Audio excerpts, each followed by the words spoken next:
Hello everyone, thanks for tuning in to today's third video. We're going to have a look at the weather for the next 10 to 14 days. For today's third video, day 10 will take us to the 11th of November, and we'll be able to extend out beyond that with the extended GFS and ECM ensembles, maybe around a couple of weeks. Have a look at the CFS V2 at the end of the video for the next 4 weeks, which gets us pretty much to the final stages, the end of November. So I shall get off that view in a moment. Just say that the first video release is our 7 AM forecast, and we've also released Terry Scoley's November forecast, so check that one out if you'd like to do that.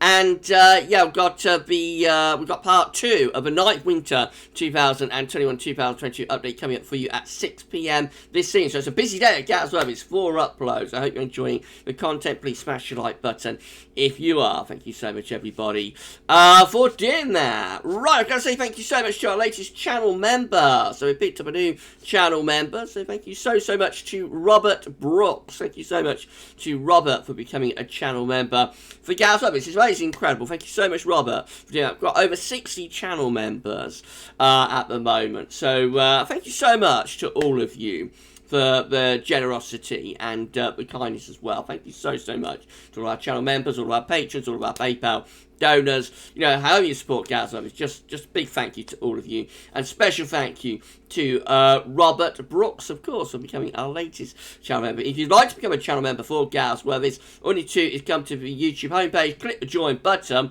It will take you through to another page where you can then see what benefits you get for becoming a channel member, and you can sign up on that page as well. So thank you to all of our channel members, as I say, PayPal donors, patrons, you know, however you support us. Thank you so much. And particularly thank you to Robert Brooks for becoming our latest GavsWeatherVids channel member. Incredible. Right, let's move on video. We're going to start off by having a look at what's happening in the tropical Atlantic. So we have actually got Wanda now. We've got subtropical storm Wanda, giving maximum sustained winds of 50 miles per hour with a minimum central pressure of 990 millibars. Wanda is moving southeastwards at 7 miles per hour. Clicking on Wanda, we can see that it's going to start moving northwards actually very shortly. So at the moment it's moving southeastwards, but very shortly it's going to start curving northwards and will push in that direction. So by the end of week, Wanda will be somewhere around here, not really going anywhere fast, has to be said, somewhere to the west of the Azores. But yeah, subtropical storm Wanda is our first storm that we've had for a little while. We've had a quieter period, a bit of a shutdown over the past 3 or 4 weeks, but now we have got this subtropical storm going on. We've also got a disturbance area just here. That is disturbance 1, but only has a 10% chance of cyclone formation in the next 2 days, and a 10% chance in the next 5 days, so I don't think you have to worry very much about that. CT is in for October, so let's just bring you up to date with that. With CT page at UK Met, going all the way back to 1659, of course. So the central temperature for 2021 in October 2021 comes out at 12.1. Again, significantly above average. It follows on from a very warm September at 15.9. So obviously we are having a really mild, really warm autumn so far. Will November flip that and go colder? We shall see, but certainly for October and also for September as well, a pair of really mild, if not warm, months. And 12.1 is our warmest warmest October, I should say, since only 2017, actually, because October 2017 came in at 12.4. So, you know, it's only the warmest since 2017, but it is significantly above average. And the past 3 have been cooler, about average really in 2018, 2019 and 2020, you know, in the 10s, between 10.0 and 10.6 for those 3. So this is the warmest we've had since 2017. Did have a pair of very warm Octobers as well, 2013, 2014 at 12.5 and 12.5 respectively. And our last properly cold October was in 2012, some time ago now, 9 years ago at 9.7. That's the last time we had a properly cold or cool October. So there we go, 12.1, and now, of course, we will roll on and see what happens as we get into November. I'm going to start off quite chilly for November, that much is certain. These are the GFS upper air temperature and precipitation ensembles for the next couple of weeks. So looking at London today, red line is the 30-year upper air temperature average for London. And you can see we're below average at the moment. And I'm going to say generally below average through the first week of November as well. So it's going to be quite a chilly start to the month. We will eventually start getting some colder nights coming along as well later on this week. A rise in the temperature takes place over the weekend and into the early part of next week. So it will start to go milder into the early part of next week. Before then probably hovering quite close to the long-term average through the second week of November, although there is a lot of scatter in there, so we have got these cold on some members down here, but I think the overall trend is probably going to be relatively mild through the second week of November after a colder first week of November. Precipitation-wise, the rest of this week could be relatively dry, as it is quite cool. It looks like it gets wetter as we go through the second week of the month.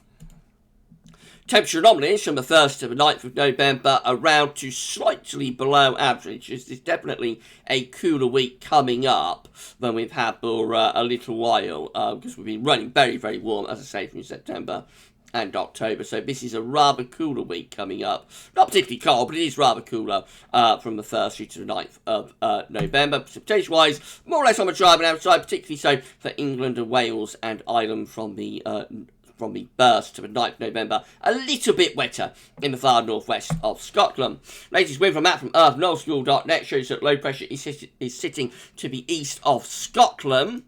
There it is, just there, and we're bringing a wind from more of a west to northwesterly direction, so that is the reason that temperatures are lowering, of course. Ultimately, this air is actually originating from quite a long way north to the north of Iceland.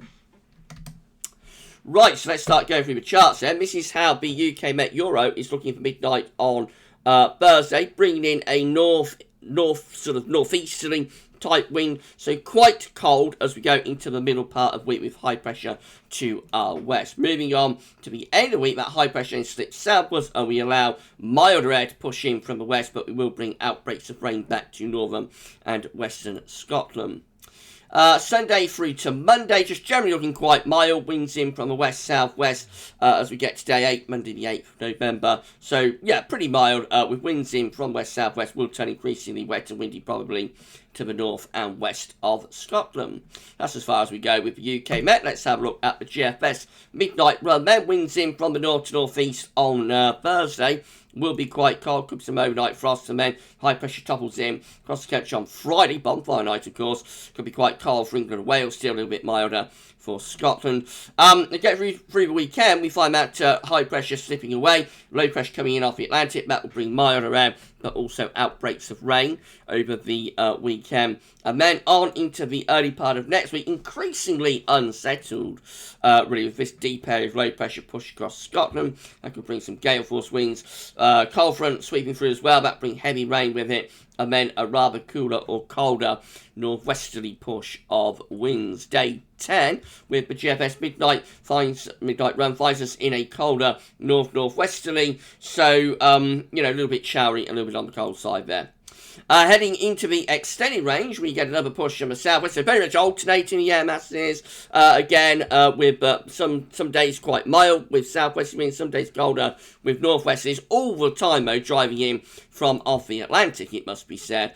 So very Atlantic-driven pattern until we get to the very end, when perhaps high pressure starts to take over by the 17th of November. That's a very mild ridge as well, dragging up the wind again from the southwest, as so often in this warm autumn. Of course, by that point, middle of November, we could be getting fog under that area of high pressure, particularly for England and Wales. So it depends on the exact nature of the air mass as how mild it is. That's how the 6 day is looking. Again, winds in from the north to northeast on Thursday. And high pressure was slipping through the country Friday. Could give us quite a chilly bonfire night for England and Wales. Will be a little bit milder though for Scotland. Into the early part of weekend, I should say.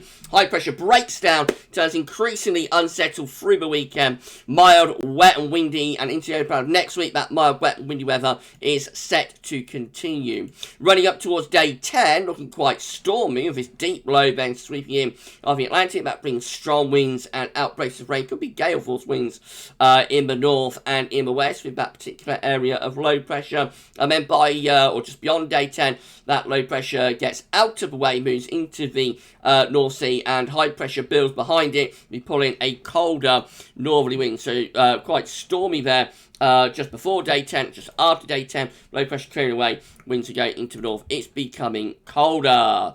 Then high pressure takes over as we move up to the middle part of November. It becomes mainly dry but quite cold. Under that area of high pressure, there would be the risk of frost and fog. And then that high pressure really takes over, actually, as we go into the extreme range. This is the middle of November. Big area of high pressure reaching through the country, trying to get itself up towards Scandinavia as well. Interestingly, doesn't quite make it as a Scandinavian high, but we keep an anticyclonic influence going right way to the end of the GFS 6Z up to the 17th of November, and that is quite a cold ridge, although by this point somewhat moderated, beginning to roll in around the top of the high. If you enjoyed the video, then please smash the like button, make sure you sub to the channel. Thank you so much for doing that, and drop a comment, let us know what you think about this and all of our videos. This is how BGM is looking for Thursday. Again, the winds are in from the north to the northeast. Into Friday, again, we've got the wind in from the north, so quite cool on Friday. High pressure keeps the south main dry and cold. Might go a little bit milder, though, in the north. Early into the weekend, we find that high pressure beginning to slip southwards by midnight on Saturday. Still mainly dry, probably quite chilly though for England and Wales, and maybe increased risk of fog. Turning wet and windy for Scotland, Northern Ireland, and milder. And then by the second half of the weekend, later in the weekend, it begins to go milder across all parts of the country, with winds coming in from the west, outbreaks of rain in the north. Moving up towards day 10, increasingly unsettled with deep low pressure, bringing strong winds and outbreaks of rain sweeping in from off the Atlantic Ocean. And as we get to day 10, that's how we're looking. Winds again in from the north to northwest, so quite cold again by day 10. And unsettled with shower patterns going wintry in the north. Where we go beyond that will be interesting to speculate. And then the ECM on Thursday, looks like that. Winds again are in from the north to the northeast. Into Friday, again, high pressure keeps it all much of the muchness, samey. Saturday, yes, high pressure is very much south, mostly dry, quite cold there, a little bit milder to the north and to the northwest. All areas milder by Sunday, and then into next week, increasingly unsettled look to weather, wet and windy, so pressure comes in off the Atlantic by day 10. The ECM is mild though, right away from sort of Saturday, Sunday onwards. This is a precipitation forecast based on the ECM run from Meteo.com. So there's going to be a reasonable amount of dry weather inland over the next few days. Showers are going to be around the coast. And then we go on into part of next week. A little bit wetter in the northwest, mainly dry in the south and east. By day 10, this wet weather is starting to push eastwards. So there is a lot of dry and mild weather on offer with the ECM from the weekend onwards. These are the options on the table within the ECM ensembles today for day 10, which will get us to the 11th of November. 16 members of the ECM ensembles, including the control and the operational run, have low pressure to the northwest, and high pressure is to our east and southeast, which means we're having a lot of dry weather, and we are really quite mild with winds coming up from a southwesterly direction. 13, much more unsettled, big low pressure pushing through. That's going to bring plenty of rain with it. 11 with high pressure just to our south, low pressure way to the northwest. That's quite mild again, with winds in from the southwest. And then another 11 here with low pressure dropping through the western part of Europe. That will be unsettled and probably a little bit cooler. In 2 weeks' time, these are the options that we've got. This will get us to the 16th of November. 21 members of the ECM ensembles then have high pressure over and straight to the east of the country. That could be turning a little bit colder under that high pressure. We might start to get some frost and fog coming along with that. 14 with low pressure to the north. That's going to be a little bit flat and westerly. So quite unsettled. 10 with a Scandinavian high. They get high pressure to Scandinavia and get the wind into the east. So that's going to be probably the coldest option. And then 6 with high pressure right over top of the country. That can be mainly dry, but could have frost and fog to contend with that. 21 we have there, you know, it might be still relatively mild as we drag still the wind in from the southwest around the high. But as high pressure begins to move in across the country, that's how we will get a route towards something a little bit cooler or colder with the air edging in from off the continent. But, of course, the 10 we have here, the Scandinavian high option, that is the coldest option that we have. Right, so CFS V2 finally, and then we're done. These are 500 millibar heights broken down into weekly periods. The first weekly period will take us from the 1st to the 7th of November. Coming week is unsettled with low pressure and control of the weather. So there will be spells of rain to come. Although, to be honest, I'm not sure about that as an anomaly, because actually I think they're going to be quite anticyclonic this week, so I don't know. I think the CFS sometimes lags. You know, you look at that and think that it's going to be very unsettled this week, and I don't think it will be particularly. I think we're going to have quite an anticyclonic influence this week. Anyway, by the time we get through to week 2, which is the 8th to the 14th of November, we have high pressure to our south and low pressure away to the northwest, and winds are in from the southwest. That's going to be very mild, of course, wettest in the north. Week 3 is going to be the 15th to the 21st of November with high pressure just to our east, low pressure is away to the west. So winds with that coming up from like a southerly type direction. So that's going to be very mild, of course. And then week 4 will be the 22nd, 28th of November. High pressure then is over Spain, low pressure in the Atlantic and across such parts of Europe. We have got northern blocking appearing here around Greenland. So that's a bit of a strange anomaly. We've got 2 highs, one to the south and one to the north there. But we'll be fighting it out to see who's going to take control with low pressure sort of in the middle, in between. So you would expect if this high pressure strengthens, we would probably get wind into the north with that, but we have to take high pressure now out of Spain and ridge it that way. Anyway, as it's 4 weeks away, it's not really worth being all that concerned about it. Right, so we're done with the video. If you've enjoyed this video, please can you smash your like button. Make sure you subscribe to our channel. Thank you so much, everybody, for doing that. We are grinding now to 12.5k subscribers. And don't forget to tell your friends to subscribe as well. Drop a comment. There's so much about this and all of our videos. If you sub, you're going to be able to see future weather content, including future 10 to 14 days, future winter updates, and also future live streams as well. Thank you so much for doing that. And talking of winter updates, we've got part 2 of the 9th winter 2021-2022 update coming up for you at 6 PM. It's the analog side of the winter update, and we're going to be looking at something we've never looked at before, actually, with our winter updates. We're going to be looking at analogues for the AMO, the Atlantic Multi-Decadal Oscillation, and the PDO, the Pacific Decadal Oscillation. So, something new content coming up for you at 6 PM, and we'll see how those analogues are looking for the coming winter based on the AMO and also the PDO as well. Tomorrow, we're going to have the EC 30-day / 6-week look ahead for the UK and for the rest of Europe as well. Before that, though, there'll be a 7 AM forecast, and there'll be a 10 to 14-day as well tomorrow. So, a lot going on the channel at the moment. Please keep checking back for all of the updates. But for this one, that's all for now, and thanks for watching.